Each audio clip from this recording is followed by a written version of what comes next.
Hello everyone, அஸ்ஸலாமு அலைக்கும். இன்றைக்கி நாம் என்ன ரெசிபி பார்க்க போகிறோம் அப்படின்னா மசாலா கடலை தான் பார்க்க போகிறோம். அதாவது கடலை பக்கோடா. வாங்க எப்படி செய்யலான்னு பார்க்கலாம். இதுக்கு நான் வந்து ஒரு கப்பு நிலக்கடலை எடுத்திருக்கேன், பச்சை கடலை எடுத்திருக்கேன். இப்போ இதில் 2 ஸ்பூன் கடலை மாவு ஆட் பண்ணிடலாம். அடுத்தது 1 ஸ்பூன் அளவுக்கு அரிசி மாவு பார்த்துட்டு நம்ம போட்டுடலாம். அடுத்தது ஒரு ஸ்பூன் கரம் மசாலா,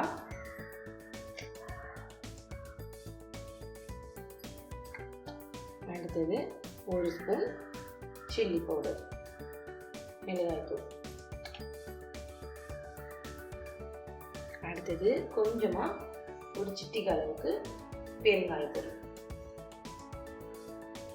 அடுத்தது தேவைக்கேற்ப உப்பு, அடுத்தது இதில் 1 ஸ்பூன் எண்ணெய் ஆட் பண்ணிடலாம். எண்ணெய் ஆட் பண்ணோம் அப்படின்னா கொஞ்சம் கூட பிரியாமல் மசாலா வந்து ஒட்டிக்கும். அடுத்தது இதை நல்லா நாம் மிக்ஸ் பண்ணிவிட்டு கொஞ்சம் கொஞ்சமாக தண்ணி விட்டு இதை பிசைஞ்சு எடுத்துக்கலாம்.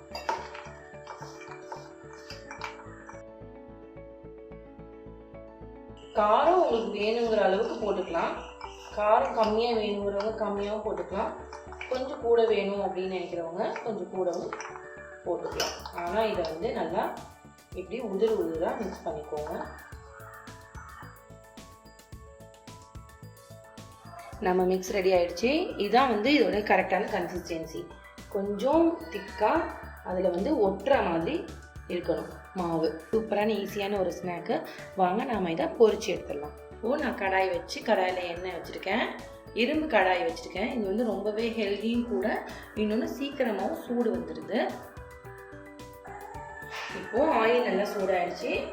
நாம் இந்த கடலை வந்து இப்படி உடுத்து போட்டுடலாம்.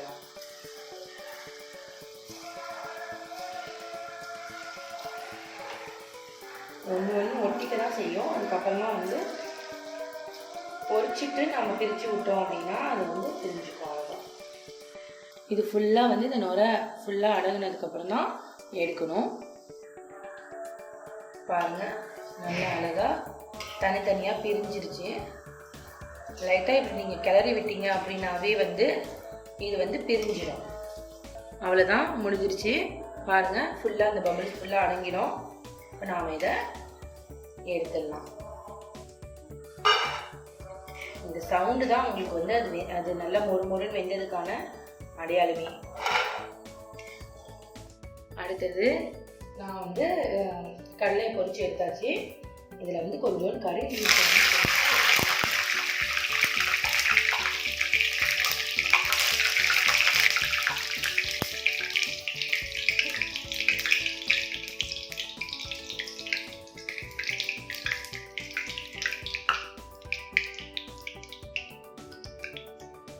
இதை வந்து இந்த கடலையோட ஆட் பண்ணிடலாம். கொஞ்சம் பூண்டு தட்டி வச்சுருக்கேன். அந்த பூண்டையும் இதோட சேர்த்து ஆட் பண்ணிடலாம்.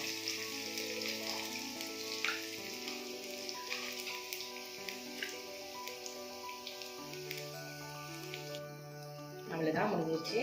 இதையும் நாம் இப்போ எடுத்து இந்த கடலையோட சேர்த்து. அவ்வளோதான், சூப்பரான சுவையான கடலை பக்கோடா ரெடி ஆகிடுச்சு.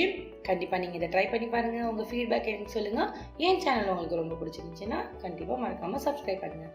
தேங்க்ஸ் ஃபார் வாட்சிங். ப்ளீஸ் சப்ஸ்கிரைப் பண்ணுங்கள், மூச்சு பண்ணுங்கள்.